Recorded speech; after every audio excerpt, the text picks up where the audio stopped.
Selamat malam, saya Reinhard Sirait. Bursa kursi cawapres masih menjadi teka-teki. Baru-baru ini lembaga SMRC merilis nama-nama cawapres yang kompetitif termasuk bagi cawapres Ganjar Pranowo. Nama Erick Thohir dan juga Sandiaga mengemuka, sementara nama TGB Muhammad Zaidul Majdi juga ramai diperbincangkan dan disebut-sebut layak untuk berdampingan dengan Ganjar Pranowo. Sejumlah pihak menilai sosok cawapres kali ini harus berdampak secara elektoral dan tidak hanya menjadi ban serep jika Ganjar ingin menang. Siapa sosok ideal cawapres untuk Ganjar? Inilah Talk Politics with Reinhard selengkapnya.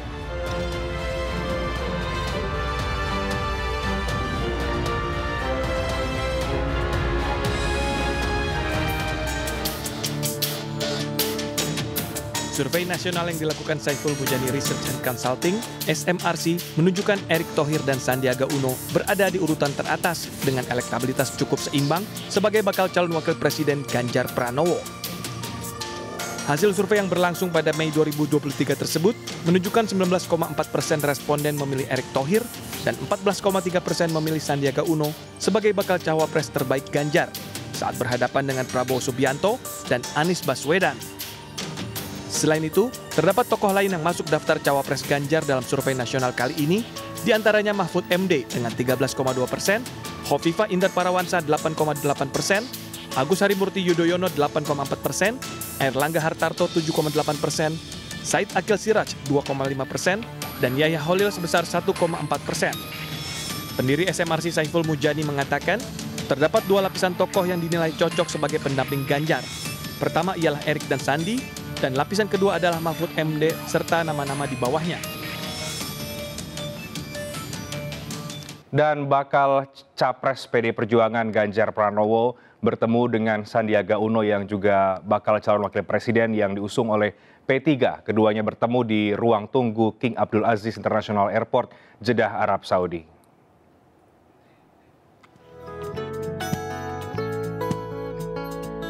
Usai menjalankan ibadah haji, Ganjar Pranowo kembali ke Indonesia. Dalam perjalanan ke tanah air, Ganjar sempat bertemu dengan Menteri Pariwisata dan Ekonomi Kreatif RI Sandiaga Uno. Pertemuan keduanya dilakukan selepas menunaikan ibadah haji di ruang tunggu King Abdul Aziz International Airport, Jeddah, Arab Saudi. Ganjar dan Sandi berada di pesawat yang sama dalam perjalanan kembali ke Indonesia. Saat bertemu, Sandi langsung menyalami Ganjar dan memperkenalkan salah satu pejabat di Arab Saudi kepada Ganjar. Pertemuan juga dihadiri oleh istri Sandiaga Nur Asia Uno serta istri Ganjar Pranowo Siti Atiko. Apakah pertemuan Ganjar Sandi di Jeddah menjadi sinyal maju bareng dalam Pilpres 2024? Ya, bursa cawapres kian hangat diperbincangkan jelang Pilpres 2024 karena cawapres pada pemilu kali ini nanti disebut-sebut ini sangat mempunyai peranan yang sangat penting. Ada banyak nama yang kemudian muncul disebut-sebut layak untuk mendampingi Ganjar Pranowo, tidak hanya Sandiaga Uno tadi tapi juga nama Erick Thohir misalnya, ada nama Mahfud MD, bahkan nama TGB Muhammad Zaidul Majdi. Siapa kemudian sosok yang kemudian paling ideal untuk mendampingi Ganjar di Pilpres 2024 dan bagaimana partai-partai politik mencermati dinamika nama-nama cawapres bagi Ganjar Pranowo. Kita akan diskusikan pada malam hari bersama dengan 4 narasumber yang sudah hadir di studio. Sebelah saya, sebelah kanan ada Sekjen PAN, Mas Edi Suparno. Kemudian juga ada Bang Usman M. Tokan dari juru bicara P3. Sebelahnya Partai Satu Koalisi ini, Kang Ferry Kurnia dari Partai Perindo, Waketum, dan juga yang nanti akan mengelaborasi lebih jauh terkait dengan hasil rilis terbarunya dari SMRC. Ada peneliti dari SMRC, ada Mas Saidiman Ahmad. Selamat malam Bapak-Bapak, apa kabar? Selamat malam, terima kasih. Kita masih membahas soal cawapres khususnya bagi Pak Ganjar Pranowo, berangkat juga dari hasil penelitian dari SMRC ya, Mas Saidiman, yang kemudian di situ disebutkan yang kompetitif khusus bagi Pak Ganjar ya, ada Pak Sandiaga Uno dan juga ada Pak Erick Thohir, bahwa kemudian juga kita tahu ada nama-nama lain yang kerap kali diperbincangkan. Saya ingin tanya dulu ke Anda, mengapa kemudian dua nama ini yang menguat, yang disebut ini paling kompetitif untuk mendampingi Pak Ganjar Pranowo? Oke, terima kasih. Pertama-tama saya ingin sampaikan bahwa survei ini kita lakukan pada Mei 2023. Dan model pertanyaannya adalah kita tanya kepada publik, siapa di antara nama-nama ini yang beredar di masyarakat yang paling baik untuk mendampingi Ganjar Pranowo, yang paling baik untuk mendampingi yang lain-lain juga.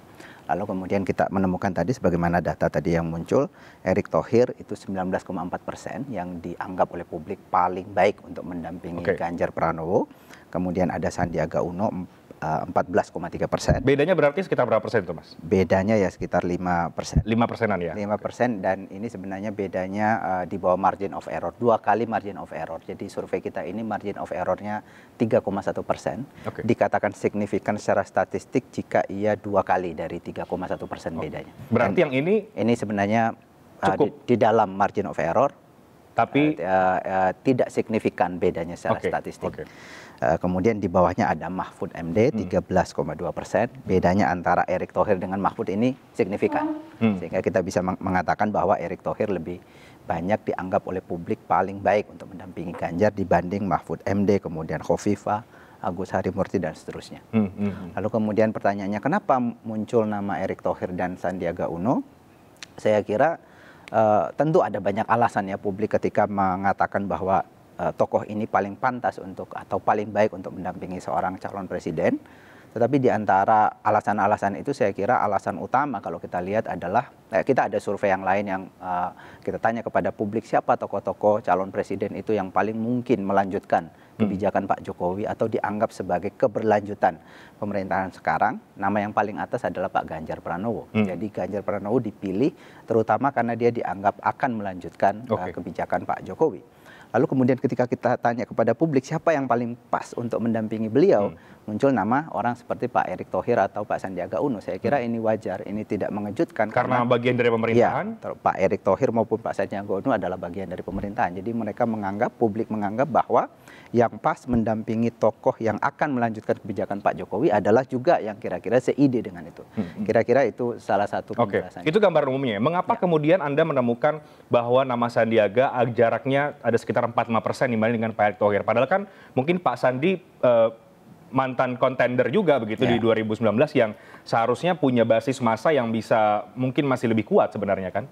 Iya, tentu itu. Tadi saya katakan bahwa tentu alasan publik ketika menentukan satu tokoh itu tentu macam-macam ya. Kita tidak bisa menyimpulkan satu saja alasan dari publik, tentu banyak alasan di sana. Mungkin juga saya menduga bahwa selain Pak Sandiaga Uno ini adalah menteri Pak Jokowi atau bagian dari pemerintahan sekarang, walaupun sebelumnya adalah lawan dari Pak Jokowi, tetapi itu satu hal. Kemudian hal lain mungkin juga publik melihat bahwa Pak Sandiaga Uno ini punya hal lain yang di luar dari yang tidak dimiliki Ganjar misalnya. Dari sisi sosiologis misalnya kalau kita lihat asal dari Pak Sandiaga Uno kan bukan dari Jawa mungkin ya. Kemudian mungkin juga secara kultural walaupun misalnya Pak Sandiaga Uno mengaku sebagai orang NU juga, tetapi kalau kita lihat latar belakang atau pergaulan politiknya sejauh ini Pak Sandiaga Uno juga cukup dekat dengan kalangan Islam yang disebut sebagai Islam modernis sebenarnya.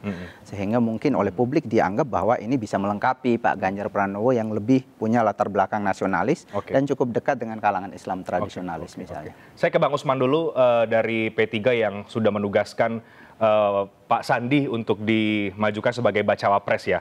Menemukan hasil ini memang masuk ke dalam 2 prioritas cawapres bagi Pak Ganjar. Tapi secara angka jaraknya tadi ada sekitar 45%. Apa tanggapan Anda, Bang Usman? Terima kasih. Memang untuk menjadi bacawa pres Pak Sandiaga Uno yang sudah diputuskan di dalam Rapimnas Partai Persatuan Pembangunan berapa waktu yang lalu itu banyak pertimbangan.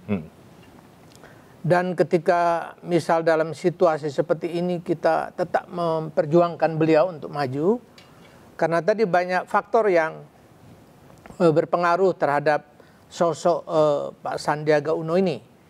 Beliau adalah orang yang kita mencoba meminta kepada beliau terjun ke masyarakat. Bertemu dengan para kiai, kemudian bertemu dengan tokoh-tokoh partai. Dan ternyata responnya cukup bagus. Itulah makanya bagaimana kita punya keyakinan bahwa Pak Sandiaga Uno adalah orang yang tepat untuk mendampingi Mas Ganjar di dalam pemilu 2024 yang akan datang. Bahwa kemudian masih ada nama-nama lain yang juga potensial seperti yang dipotret oleh SMRC, ada Pak Erick Thohir atau juga yang hangat diperbincangkan ada ada TGB misalnya. Sikap P3 bagaimana soal itu? Apakah masih optimis bahwa akan Sandiaga lah yang akan dipilih? Ya, kita sudah melakukan uji publik. Ketika ada kegiatan P3, kita hadirkan juga, kita undang itu Pak Erick Thohir untuk hadir di tengah masyarakat atau di lingkungan Partai Persatuan Pembangunan. Oke. Tanggapan masyarakat cukup baik. Kedua-duanya sama seperti itu, tapi lalu kemudian kita melakukan kajian lebih mendalam bahwa Pak Sandiaga Uno lah yang akan nanti lebih memungkinkan bergandengan dengan Pak Ganjar Pranowo dibandingkan dengan yang lain. Oke. Kalau Pak Erick Thohir cukup bagus juga. Oke, jadi Pak Erick Thohir bagus, tapi yang lebih cocok menurut P3 sekali lagi adalah Pak Sandiaga Uno, kira-kira begitu ya? Banyak pertimbangan lah. Soal kedaerahan, soal keimanannya, lalu kemudian chemistry-nya, lalu kemudian memahami visi misi partai. Oke. Banyak hal yang kita menjadi pertimbangan. Oke, sebelum saya ke Kang Ferry, saya ke Pak Sekjen dulu. Mas Edi, publik tentu sudah tahu bahwa PAN membawa nama Pak Erick Thohir ke beberapa tokoh ya, termasuk ke Pak Ganjar dan juga ke Pak Prabowo Subianto mungkin. Tapi ketika kemudian ada temuan hasil survei SMRC ini, apa yang kemudian dicermati oleh Mas Edi sebetulnya? Saya kira apa yang disampaikan oleh SMRC itu merupakan potret atau refleksi dari apresiasi masyarakat terhadap kinerja Pak Erick Thohir. Kalau kita lihat kilas balik sampai cukup jauh sebelum beliau terjun ke politik, beliau itu termasuk sebagai troubleshooter dalam artian bahwa ada masalah, beliau turun, masalah selesai. Misalkan pada saat beliau menyelamatkan Republika dari kebangkrutan, akhirnya Republika masih bertahan sampai hari ini. Kemudian beliau diberikan tantangan besar untuk penyelenggaraan Asian Games. Pada waktu itu penyelenggaraannya itu sangat mepet waktunya dan anggarannya juga sangat sedikit. Tapi beliau bisa mendeliver dengan sangat baik. Kemudian beliau juga ditugaskan menjadi ketua SC untuk Harlah NU, bisa terlaksana dengan baik. Terakhir beliau juga sebagai Menteri BUMN itu bisa menyerahkan kepada pemerintah dividen BUMN terbesar dalam sejarah pemerintahan Indonesia pasca reformasi.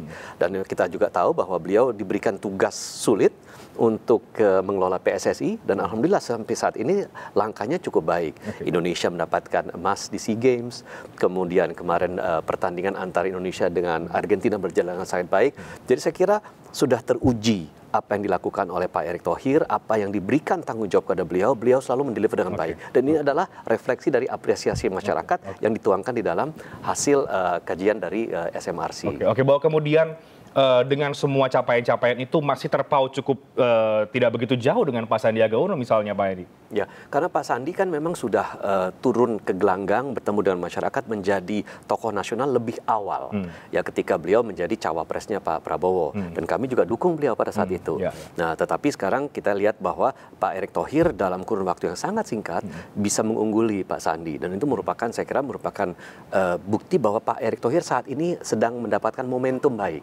Momentum tren untuk kemudian bisa meningkatkan lagi elektabilitasnya dan kami berharap bahwa dengan kerja-kerja beliau yang memang real dan bisa membawa harapan sesuai dengan keinginan masyarakat, saya kira elektabilitasnya akan semakin meroket ke depan. Semakin meninggalkan Pak Sandi maksud Anda begitu kira-kira? Semakin meroket di bursa cawapres. Gimana Bang Usman? Ya, itu bagus-bagus saja memang kita lihat dari perjalanan ketika kalau kita melihat Pak Sandiaga Uno ini, kan beliau itu adalah hari ini menjadi menteri yang menangani masalah ekonomi kreatif, umat kreatif.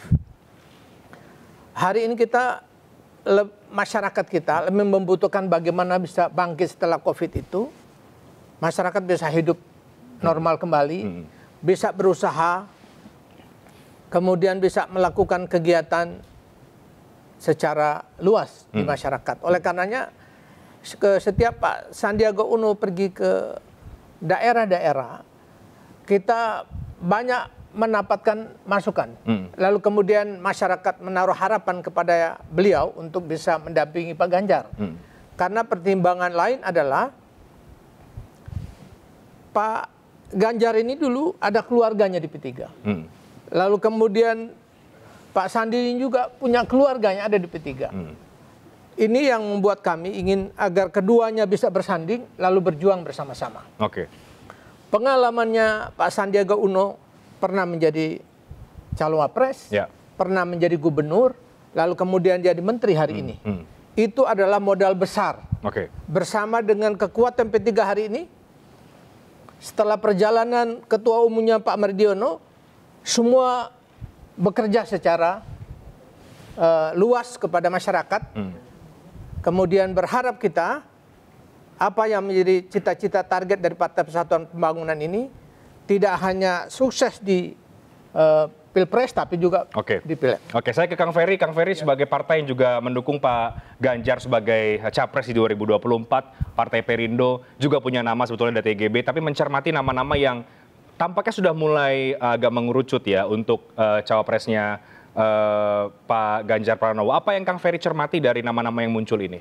Ya, saya pikir kita apresiasi ya muncul nama-nama tersebut, dan ini kan sebuah representasi publik yang memang ada.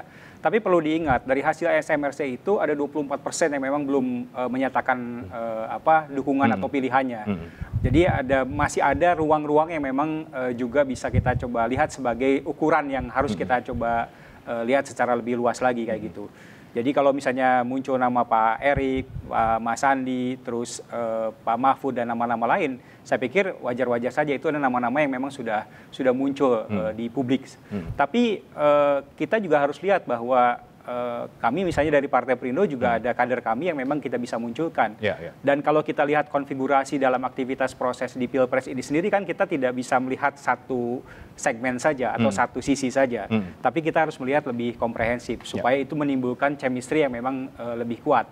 Tadi urusannya bukan soal popularitas, bukan soal aktivitas, tapi urusannya adalah bagaimana elektabilitas yang ada. Nah, ini yang memang harus kita kawinkan dengan baik dari berbagai sisi. Misalnya ketika Mas Ganjar itu dari sisi nasionalis yang memang sangat menonjol, kan harus juga dilihat bagaimana nanti ada orang yang memang bisa menampingi dari sisi religiusnya seperti itu. Itu kan supaya secara konfigurasi supaya konfigurasi lebih ini.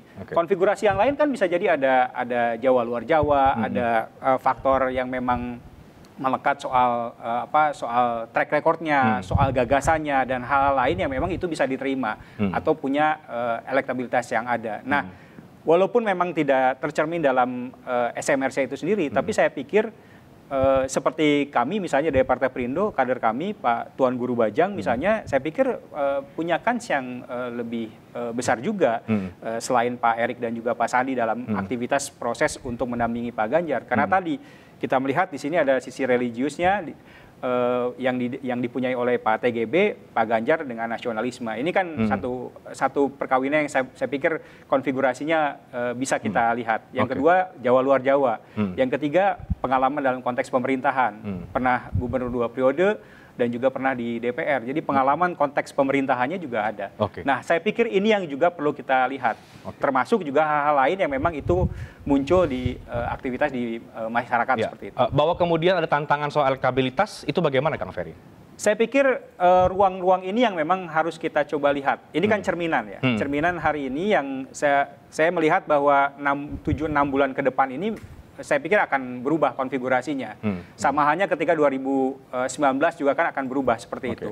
Walaupun kita cerminannya kita melihat ini 2020, 2004, 2014 dan 2024. Ini kan kita bisa lihat potret pemilu dari masa ke masa yang memang ada. Nah, 2024 akan menjadi refleksi untuk 2004 dan 2014 yang ada. Jadi ini menjadi poin penting. Termasuk bacaan ketika nanti akan memutuskan siapa yang nanti akan calonkan sebagai calon cawapres. Karena inilah yang memang menjadi penentu dari konfigurasi yang ada untuk proses elektoral 2024. Ya, menarik, kita break dulu. Usai jeda saya akan ke Mas Edi langsung nanti, karena ini kan temuan SMRC adalah cawapres yang kompetitif untuk Pak Ganjar, termasuk nama Pak Erick Thohir. Apakah dari temuan itu kemudian PAN semakin mengerucutkan bahwa lebih baik menaruh harapan itu di Pak Ganjar Pranowo dibanding Pak Prabowo Subianto atau bagaimana? Tapi kita break dulu, kami akan segera kembali sesaat lagi.